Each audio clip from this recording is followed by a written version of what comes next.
The clank of machines moved the Soviet arsenal as the end of World War II pushes the Soviet Union as one of the two major superpowers. After Stalin's modernization and 5-year plans and the Great Patriotic War that killed millions, the Soviet Union is looking at an extremely good industrial society. And so much can be achieved for the new communist state, and that is space. It is also known that the United States played a catch-up game when it came to the space race, but we here at Clio History have a slightly different understanding of the space race and when it started and what opportunities the United States could have had. Hello and welcome back to episode 8 of Kleiocast. This one's going to be about the X-15. I'm RC. And I'm Matt. And we're just going to get right into it. So we're at the end of World War II, but it's nice to zoom out a bit and know that aircrafts are only 45, 50 years old at this point. And they went from tiny, made by bicycle makers on the coast of North Carolina, to jet engines. And the large industrial powers and the victors of World War II were victors and spoils with jet engines and modern aircraft. They had their own designs and whatever they could get from the Nazis. This is a split where ideology now actually matters. Although they were allies only a few short years earlier, the United States and Soviet Union keep raising the stakes and raising tensions as nuclear arms are now in play, and there can never be a total war without total destruction of the human race.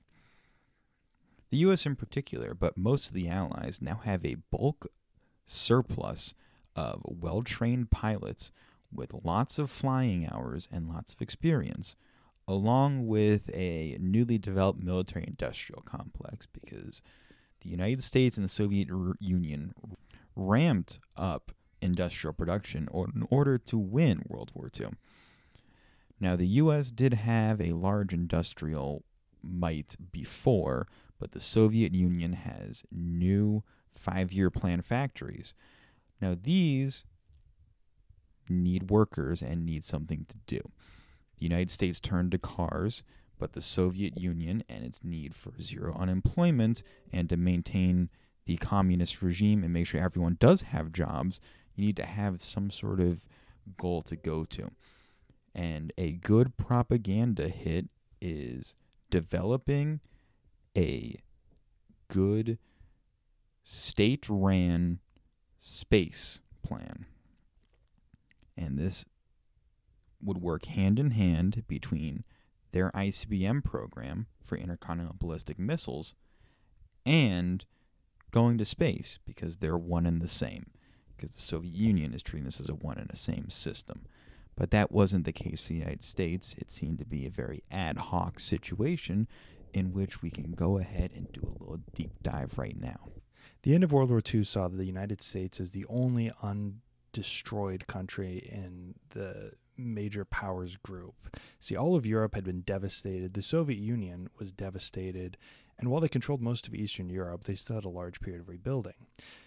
The U.S. had never been in a position like this before. I'm not sure if any country really had, where they had just, gone through the largest war in human history and come out relatively unscathed, and were able to, do developments like the Marshall Program to, just ship money into Europe to rebuild and kind of gain soft power.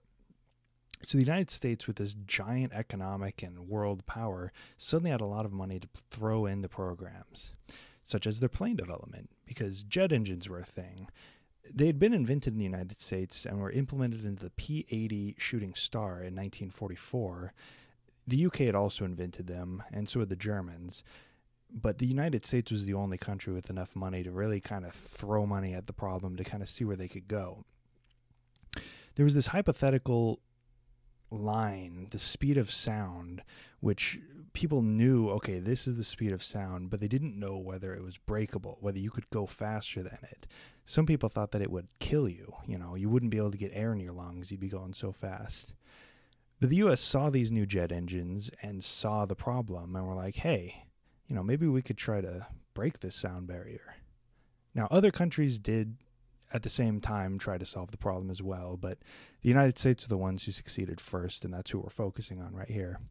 So in 1947, they developed the Bell X-1, which by this point they'd figured out that rocket engines were a lot better to go fast than jet engines, because jet engines were still in their infancy and weren't able to get into the efficiency and speed required.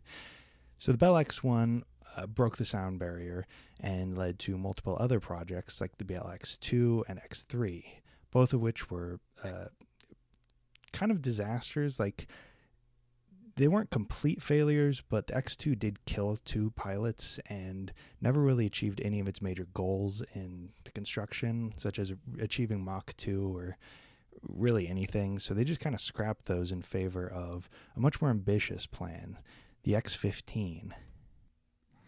So a dynamic of the late 40s that the entire world had to deal with is the United States had a doomsday weapon, the atomic bomb, which they showed off dropping 2 on Hiroshima and Nagasaki in 1945. The United States theorized that the Soviet Union would take about 20 years to catch up with them, but also the United States had poor security when it came to protecting the bombs that it had and the knowledge it had working on these bombs, like the scientists and engineers. Some even had Soviet and communist leanings. So, in 1949, the Soviet Union detonates their first atomic weapon, nicknamed by United States intelligence as Joe 1. This changes the game. It isn't fears that a bunch of Soviet tanks will fly over the border in Germany, and it's up to the new Bundeswehr and the United States troops still stationed in Western Germany to defend. No, it is now a nuclear war. That is death for all involved. But shortly after that, Stalin dies, and after a brief political series of fighting and infighting, Khrushchev comes to power for real with legitimate hold over what the Soviet Union would be. And the attempt to de-Stalinize and tone down the aggressive terror that the Soviet Union had gone through was extremely important to Khrushchev. And Khrushchev wanted international prestige and international respect. Later in the 1950s and 1959, he would then argue with then Vice President Richard Nixon over the standards and living of the Soviet Union and the United States, in which he said, soon we will catch up to you, then we will be with you, and then we'll wave bye-bye. Khrushchev had no qualms in catching up technologically, industrially, and in living standards to the United States. Khrushchev was also famous for designing the Khrushchevka, which was a 5-story cheap apartment building that could be built quickly but could provide a pretty high standard of living for people who were just devastated through a world war. Granted, to the modern American eye, that would be, commie blocks, they're dumb, they suck, but they are something that those people in the new Soviet Union at the time, because the Soviet Union is only 30 years old, has never seen before. They grew up probably in shacks as peasants and then fought through a massive, brutal invasion by the Nazis, and now they have a very nice apartment for the standards of the time. The living standards in the Soviet Union under Khrushchev were increasing, and the ability and power of the Soviet Union was increasing. They were looking at the height of their power, and there's no need for terror anymore because they know that they are better. Now, this would change, and terror would come back through further use of the KGB and internal ministries. But at this time, the Soviet Union saw a future that saw them winning, and winning hard. The National Advisory Committee for Aeronautics was the United States' premier aerospace research institution. It was ostensibly military based. It was designed during World War II to develop aerospace technology, check out jet engines, and primarily it was just to develop military technology. But after the missile program that the Soviets were developing, as we touched upon earlier, President Eisenhower wanted a more civilian approach to kind of juxtapose the Soviets' military approach. The NACA was a military organization, and it was heralding the X-plane program, which were, research planes, but they were supposed to be developing for military purposes. Eisenhower and his administration developed the National Aeronautics and Space Administration in 1958, or NASA as we might know it today. This was a civilian organization. It was a branch of the government, but it was not under any military banner. The aim was to peaceably develop space and aerospace technology while not having any overall military connotations. That being said, during the United States' early rocket development, they did have to use intercontinental ballistic missiles the same way the Soviets did, because they were starting from scratch, but the Air Force was not.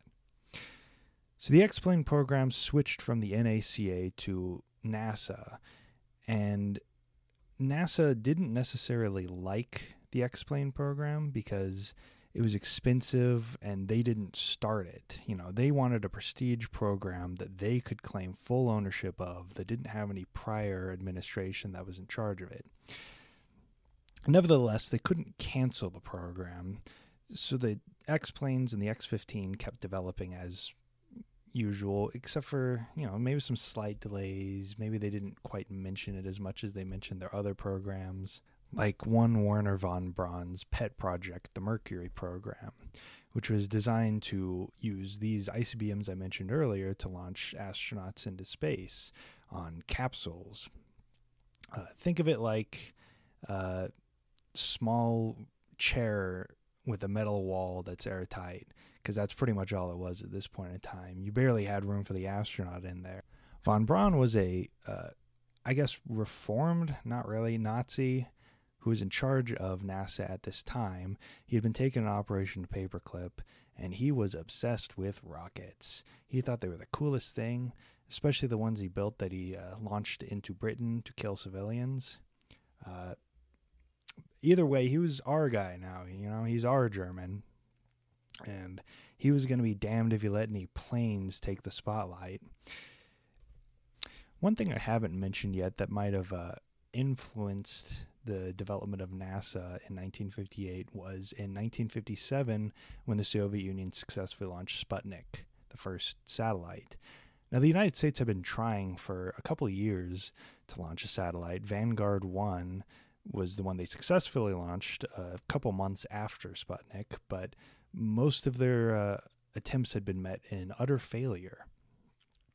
Now, Sputnik might not necessarily seem that important to us today because, we have a lot flashier things going on. But to people in 1957, as author Joseph M. Goldson puts it in Outer Space and World Politics from the year 1963, quote, "The only other event in recent history that can match Sputnik in general public awareness was the explosion of the atomic bomb in 1945, end quote. Now, granted, this was before a lot of events that we might think of when we think of general public awareness, but, the guy in 1957, the Soviets are winning. I mean, look, they've got a satellite up there that's looking down on the United States. What else could they put up there? Nuclear weapons? And where's the United States? We don't have anything like that. All of our rockets are exploding on the pad. With the 60s approaching quickly, the Soviets are getting ahead in the space race, with Yuri Gagarin, the first man in space, in 1960.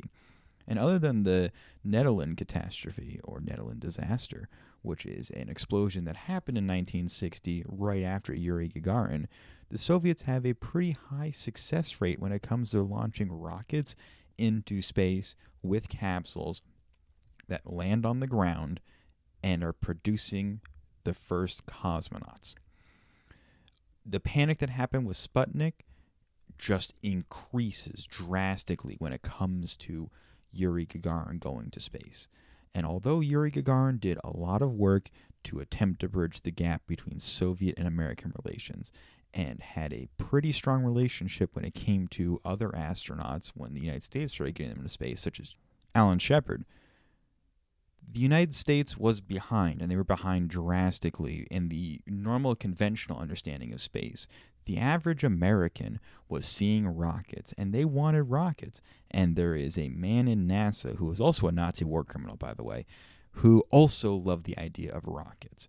But the United States was working on a project that could have gotten more astronauts into space and beaten Alan Shepard's date, or moved Alan Shepard's date forward. The United States was thinking about going to space to beat the Soviet Union. And that is where, at Rice University, John F. Kennedy made the famous promise that we will go to the moon within this decade of the 1960s. And although the United States had very little actual space-time when it came to that speech, Alan Shepard had simply just made one little shoot up, there was something that could actually do what needed to be done to get into space. It's just the politics that came with early NASA was limiting the human invention that was the X-15.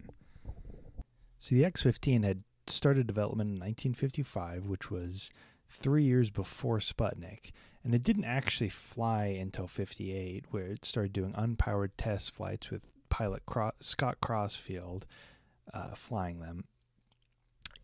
It didn't actually have the proper engine, the XLR-99, that was designed to take it to the speeds that its proposal was suggesting it could make, but it made do with the XLR-1 engine in the interim period. Now see, in 1955, when it had been proposed, they had an idea to mount it kind of Space Shuttle style, if you think like that, on a Navajo rocket. This would have allowed it to go to orbit and, effectively work like the capsules that were launching. But this program was killed in 1958 when NASA and one von Braun took over and wanted their Mercury program to take the forefront instead. This would have probably gotten astronauts into orbit, not just, suborbital hops like Yuri Gagarin or Alan Shepard, but into orbit in at least 1960. Because remember, this is the early half of the 20th century, and they can do things a lot faster because they don't have health and safety standards. So when they say they're going to get a rocket into orbit, they can actually do it. But this program was killed. The X-15 was not, and it finally made it into, what the Air Force considers space in 1960, after the XLR-99 engine was finally delivered. Yuri Gagarin didn't make his famous flight until 1961. The X-15 was able to do this in 1960. But see, the general public barely knew about the X-15. It was getting like 12th page in the New York Times articles written about it that were like a paragraph long versus, the Mercury 7 getting front page treatment and multiple paragraphs about every pilot. You never hear about the brave as any pilots of the X-15, such as William Knight or John B. McKay or Scott Crossfield, made famous in The Right Stuff, which is a great movie, or William Knight, who's still holds the record for the fastest X-15 and fastest fixed wing flight. I actually have a quote from him when I was writing a paper in college about the X-15. I had tweeted at one Chuck Yeager to ask him if he had any insight onto it. And the only insight he had from me about the X-15 was William Pete did Mach 6 landed was burning. I'm not quite sure what he meant by that, but he probably was burning while landing because that's how this thing operated. Now into the broader argument that we laid out in this, had the X-15 not been thrown aside, we would probably have a little bit of a different perception of the Cold War and the space race in general.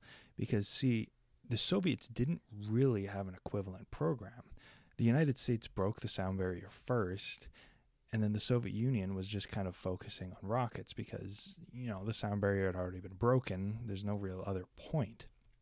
The United States had its X-plane program, which was, breaking airspeed records, breaking altitude records for fixed-wing flight, which wouldn't get broken again until the Space Shuttle in the 70s. And then it was also doing research program type stuff at hypersonic speeds. And all this could have been used to assuage the public fears about U.S. Failures in the rockets. But it wasn't. It was buried because Wernher von Braun liked his rockets, and the X-15 was made by other people. One X-15 pilot that you might actually know is a young Neil Armstrong who flew in the early parts of the program. He was with the NASA organization, even though this was a joint venture between the Air Force, the Navy, and NASA. Neil Armstrong was one of the early astronauts, or at that point pilots, going over to the National Aeronautics and Space Administration to explore these new possibilities. Now, Neil got a lot of experience from the X-15, which, you know him as the Apollo missions guy and the first man on the moon. But without the expertise that he developed with the X-15, they couldn't have done those very intricate landings that they did on the moon and did to joint up with capsules. Neil Armstrong was an extremely important astronaut who got his start with the X-15, and that is something that we need to really focus on. Now, the X-15 kept flying until 1967, which is probably a lot longer than people think because it made it all the way to the Apollo program. It didn't get canned immediately. It kept going until it killed someone. Now, near the end of the program, it didn't really have much else to do with its original design. So they started testing something called a Scramjet, which is effectively just a really, really powerful jet engine that can go like incredible speeds. The X-15 was already designed to go, like Mach 6, Mach 7, Mach 8, so it was the perfect test bed. But the issue was it had been designed with 1950s technology, not with the Scramjet in mind. It had these short little stubby wings. It was launched from B-52. It landed on skids on a dry salt flat. And they really probably should have developed a new plane to test this technology, but they didn't because there was no money for it. We were going to the moon. Who cares about planes? Now, Michael J. Adams was the pilot at the time, and he pretty much just had no chance. I mean, the plane had these giant tanks added to under the wing, so the entire flight profile was thrown off, and, it went into a tailspin and was unrecoverable at the speeds it was at. It had an ejection system, but it was only rated for Mach 4, and it had never actually been tested. They just kind of figured it would work, so he had no hope. As soon as it was uncontrollable, it can't be saved. Think the F-104 Starfighter. Super fast Mach 3 interceptor with these tiny short wings, and the second it starts to lose control, the pilot's dead. You pass out so quickly. The tragic death of Michael Adams was quite horribly overshadowed by the media. In 1967, only a few months later, the Apollo 1 fire would happen, tragically killing 3 astronauts: Ed White, Gus Grissom, and Roger Chaffee.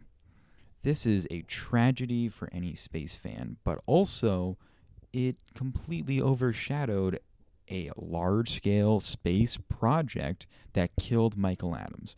This is reiterating the issue that the X-15 has had for years, where the New York Times and other major newspapers front page news on the Apollo 1 astronauts dying. But when it came to the X-15, it was relegated to the back pages, sitting on 14 when it came down to it.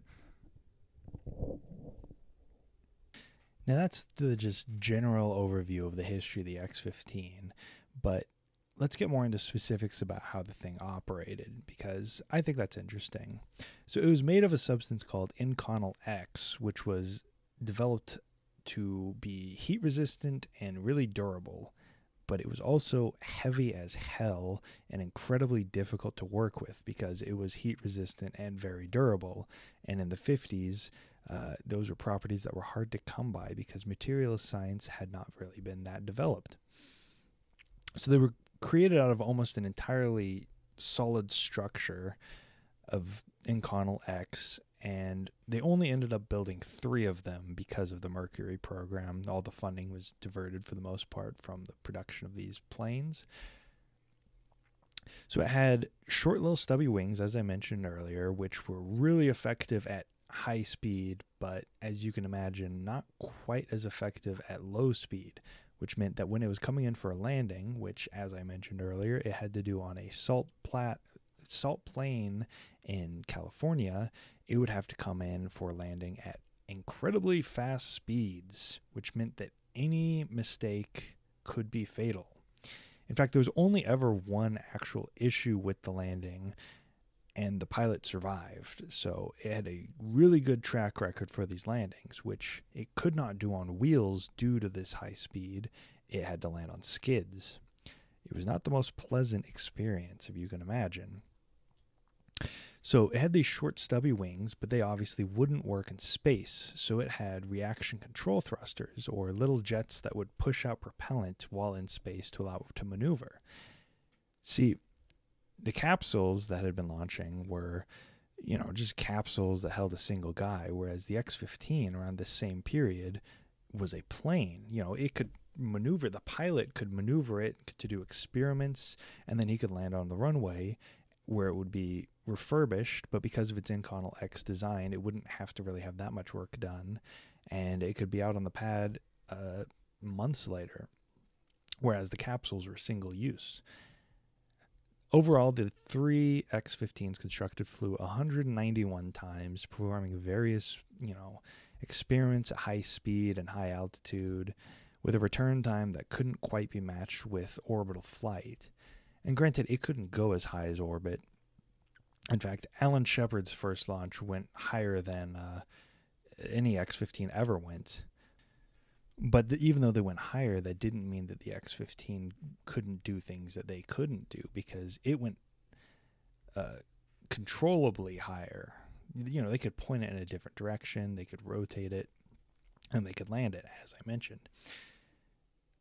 So the Scramjet program, as they were developing it, kind of got canceled after Michael Adams died. The entire program did in 1968. We landed on the moon a year later. Space planes were kind of relegated to the dustbin of history. In fact, I didn't mention this earlier, but I'll mention it now.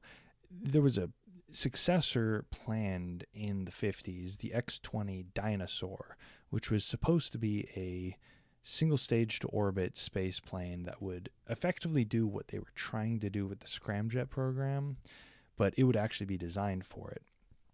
And it got canceled, you guessed it, when Wernher von Braun took over and diverted all the funding to his rocket.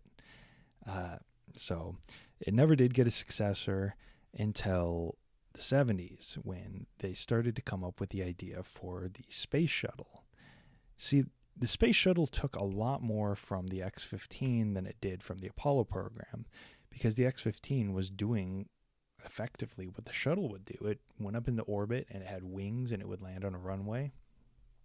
In fact, Frank Borman, who was an Apollo astronaut, put it, quote, "Ships like the Challenger, the Space Shuttle, borrowed very little, if anything, from the entire Apollo program. They were experimental crafts designed for areas Apollo had hardly touched," end quote.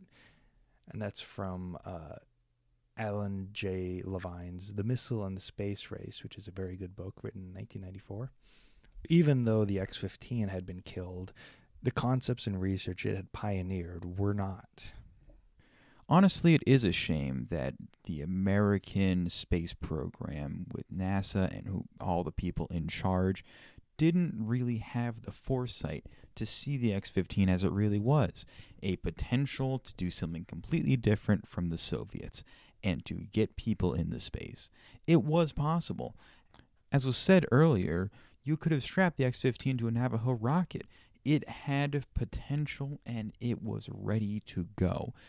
All that stood in its way was an Nazi and the public image of the understanding that the Soviets were doing rockets, so we must do rockets too.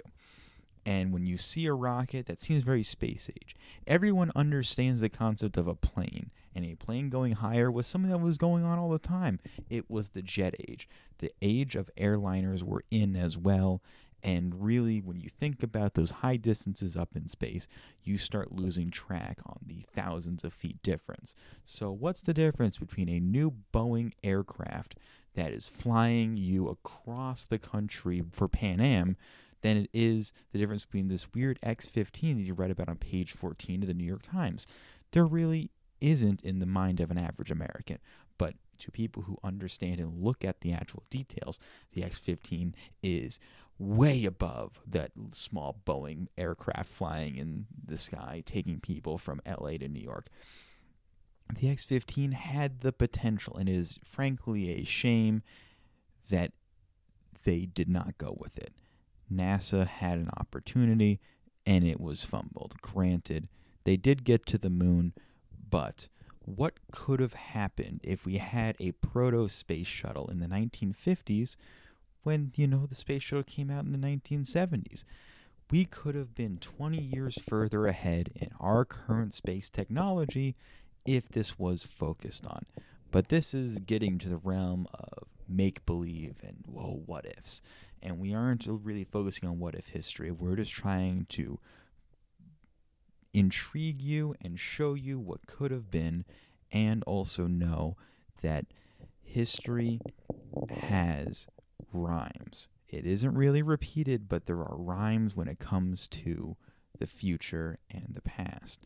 So keep your eyes out for the small hidden space program and make sure that that little idea could be the next big thing, and understand that maybe it might fail like the X-15, but it is up to you to make sure that these things stay in the historical and public narrative.